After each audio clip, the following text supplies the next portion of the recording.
অনেকে আছে মসজিদি টাকা চাইলে পকেটে বের হয় না, 100-200 টাকা বের হয় না, খুঁজে দেখে যেটা বাজারও চলে না, পকেট মারও নেয় না, হেই দে বাইর করে মসজিদি দান বাক্স চালিয়ে দেয়, এই চালাই দেয়, যে হারে তো আর কেউ নিষেধ করবে না, টুক করে চালাই। মনে মনে ভাবলো কেউ দেখতেছে না, আবার এই অচল টাকা মসজিদের বাক্সই দিলে চলবো, কেউ দেখে না। আল্লাহ কয় কেউ দেখতেছে না, কিন্তু 2 জন ফেরেশতা দেখতেছে, আর আমি আল্লাহ কুদরতি নজর দিয়ে দেখতেছি আমার মসজিদের বাক্সর ভিতরে তুই কোন টাকাটা ফেললি। লান তারালুল বিররা হাত্তা তুনফিকু মিম্মা তুহিব্বুন। আমার রাস্তায় যখন বান্দা কোনো কিছু দান করবি, ভালো জিনিস দিবি, নতুন জিনিস দিবি, সুবহানাল্লাহ বলুন।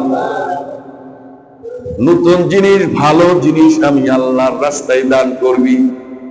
দান বাক্স যখন যায়, টাকা যখন চা হয়, টাকা সবগুলো বের করবেন, সব নেব না, নেব মাত্র 100 টাকা। বের করে দেখবেন যে টাকাটা নতুন ভালো, সেই টাকাটা আল্লাহর রাস্তায় দান করে। এটা হলো আল্লাহর হুকুম। কিন্তু আমরা দেখি যেটা একেবারে কাস্টমার কাছে চলে না, এই দিনই বলছি। স্বভাব পরিবর্তন করতে হবে। আল্লাহ চেয়েছেন কি? নতুন। কি চেয়েছেন? যদি নতুন আমার রাস্তায় দান কর। তাহলে আজকের থেকে আমরা গরিব মিসকিন মসজিদ থেকে শুরু করে যাদেরকে দান করব, তাদেরকে আমরা নতুন জিনিস দান করব।